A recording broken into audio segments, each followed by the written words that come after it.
रहमतुल्लाहि व बरकातुहू। आज से यूट्यूब चैनल की तरफ से मैं हूं हाफिज़ अब्दुल्ला इस्लाम। आज की अहम तरीन खबरों के साथ हाजिर हैं आपके साथ। आज की जो सबसे पहली खबर ये है कि गुज़िश्ता एक दो दिनों से भारतीयों की तरफ से पाकिस्तानी दफ्तर ख़ारजा जो भारत में अमला मौजूद है उसको हिरासा करने की कोशिश की जा रही थी, और कई ऐसे इल्ज़ामात लगाए जा रहे थे, जैसे नोटिफिकेशंस जारी किए जा रहे थे जिनमें उनकी हर्जा सराई की जा रही थी, जिस पे पाकिस्तान ने फौरी रद्द-ए-अमल का इजहार किया और बहुत सख्त नोटिस जारी करते हुए कहा है कि पाकिस्तान एक ज़िम्मेदार एटमी मुल्क है।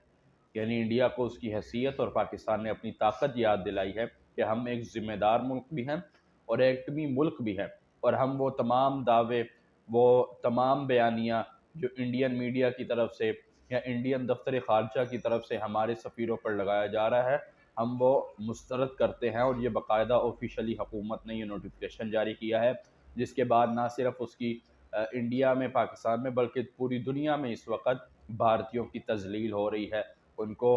शर्म सारी का सामना करना पड़ रहा है। तो इसकी वजह यही है कि उन्होंने गुज़िश्ता दिनों से पाकिस्तान का जो अमला था उसको बेनकाब करने की या उनके ऊपर इल्ज़ामात लगाने की कोशिश की है, जिसमें पाकिस्तान ने बहुत मजबूत स्टैंड लिया है और दुनिया के सामने उनको बेनकाब किया है। दूसरी ख़बर यह है कि वो मसला जिसकी वजह से गुज़िश्ता एक दो महीनों में जंग भी लगी रही, पाक भारत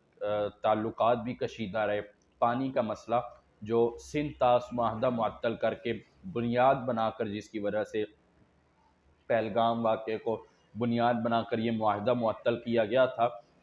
इस मुआहदे के ऊपर पाकिस्तान ने बजाय हर्जा सराई करने के, बजाय लफ्ज़ी गोलाबारी करने के, पाकिस्तान ने आलमी अदालत से रुजू किया, और आलमी अदालत ने पाकिस्तान में के हक़ में फ़ैसला देते हुए ये कहा है कि पाकिस्तान को पूरा इख्तियार है और इंडिया पाकिस्तान का पानी बिल्कुल नहीं रोक सकता, उसको कोई ऐसा इख्तियार हासिल नहीं है, और मुआहदे के मुताबिक दोनों ममालिक चलेंगे। जिसमें पाकिस्तान ने ना सिर्फ शुक्र गुजारी की है, बल्कि इसमें रजामंदी का भी इजहार किया है। और आलमी मीडिया ने आलमी अदालत ने सालसी का किरदार अदा करते हुए इंडियन मीडिया को या इंडियन दफ्तर ख़ारजा को या गवर्नमेंट को लगाम डालने की कोशिश की है, और उनको वाज़े तौर पर ये ऑर्डर जारी कर दिए हैं कि आपके अंदर आपके पास कोई भी ऐसे कानून या ऐसे ताकत मौजूद नहीं है जिसकी वजह से आप पाकिस्तान का किसी भी दरिया के ज़रिए पानी रोक सकते हों। इसके अलावा एक अहम जो बात सामने आई है ख्वाजा आसिफ की तरफ से, वो ये है कि ब्यूरोक्रेसी का भी एहतसाब नहीं हुआ, पुर्तगाल में जायदादें लेने वालों के नाम सामने लाऊंगा। ये 2-3 दिन पहले भी इन्होंने दावा किया था, कि जिसमें उन्होंने कहा था कि ब्यूरोक्रेसी की तरफ से कई ऐसी जायदादें हैं जो बाहर मुल्क के बनाई जा रही हैं, और ये ख़ुद भी इस वक्त दावा कर रहे हैं कि हम पुर्तगाल में ऐसे लोगों का नाम सामने लाएंगे जो पाकिस्तान से ताल्लुक़ रखते हैं, पाकिस्तान का खाते हैं, पाकिस्तान में नौकरियां करते हैं, पाकिस्तान में गवर्नमेंट की तरफ से सर्विसेज देते हैं, लेकिन उनकी पुर्तगाल में जायदादें हैं, उनकी बाहर मुल्क में जजीरे हैं, उनकी बड़ी बड़ी बिल्डिंगें हैं, बाहर में बड़े बड़े फ्लैट्स हैं। तो इन सारों का नाम सामने ख्वाजा आसिफ ने लाने का ऐलान किया है। अब देखना ये होगा कि वो कब तक लाएंगे, और उनकी अपनी पार्टी के कितने लोग होंगे उसमें, और क्या ये जो दावे किए जा रहे हैं या इल्ज़ामात लगाए जा रहे हैं ये दुरुस्त भी साबित होते हैं या नहीं। अहम तरीन वाक़या जो पेश आया वो गुज़िश्ता दिनों 9 मई के मतलब ये था कि PTI ने जो मुकदमात पर फैसले हुए थे पिछले गुज़िश्ता दिनों में, तकरीबन 40 से ज़ायद PTI के कारकुनान के ऊपर, लीडरों के ऊपर सज़ाएँ मौत दी गई थी। 10-10 साल, 7-7 साल की कैद ब सज़ाए मुशक्कत दी गई थी। उसको PTI ने शदीद उसका रद्द-ए-अमल का इज़हार करते हुए उन तमाम सज़ाओं को हाई कोर्ट के अंदर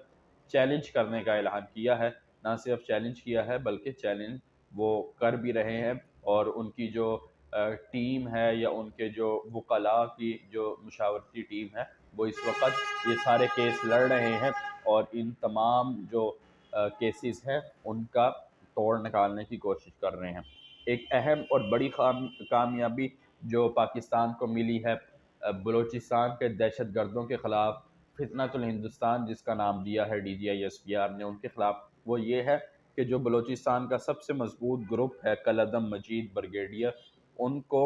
امریکہ نے BLA کا جو گروپ ہے ان کو کل عدم کی لسٹ میں شامل کر لیا گیا ہے، یعنی اس وقت یہ عالمی دہشت گرد ہیں، اور یہ عالمی دہشت گرد ہونے کے ناطے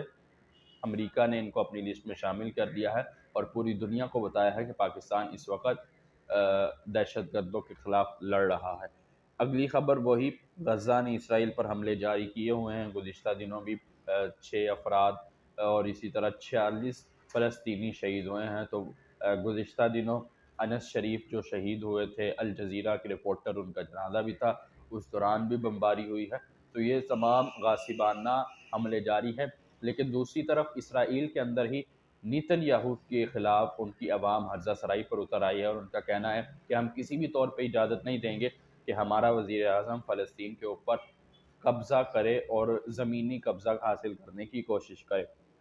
نواز شریف کے زیر صدارت اسی طرح مسلم لیگ نون کا اجلاس ہوا، جس میں آئندہ انتخابات کے حوالے سے مختلف مشاورات کی گئی ہیں، مختلف لائحہ عمل کو زیر غور کیا گیا ہے، مختلف امور پر کوششیں کی گئی ہیں۔ اس کے علاوہ دریائے چناب اور ستلج میں سیلاب کا خطرہ ہے، اور جو ادارہ ہے، متعلقہ ادارہ، انہوں نے خطرہ اور الرٹ بھی جاری کیا ہے، اور یہ کہا بھی ہے کہ آنے والے دنوں میں بہت جلد ایسی صورتحال پیدا ہو سکتی ہے بارشوں کی وجہ سے کہ یہ سیلاب پیدا ہو جائے۔ اگلا یہ ہے کہ پاکستان سے حج کی جو درخواستیں ہیں وہ موصول ہونا شروع ہو گئی ہیں۔ پاکستان کے جو وفاقی وزیر ہیں انہوں نے یہ آرڈر بھی دے دیا ہے کہ آپ حج کی درخواستیں لے سکتے ہیں۔ اسی طرح حرم شریف کے دروازوں پر مصنوعی ٹیکنالوجی کا استعمال کیا گیا ہے، اور فلسطین کو آسٹریلیا نے ریاست کے طور پر تسلیم کرنے کا اعلان کر دیا ہے۔ تو یہ تھی آج کی خبریں، امید ہے آپ کو پسند آئے ہوں گی۔ اگر پسند آئی ہے تو لائک کریں، دوستوں کے ساتھ شیئر کریں، اور اس چینل کو سبسکرائب کرنا مت بھولیے گا۔ تب تک کے لیے اجازت دیجیے، اللہ حافظ۔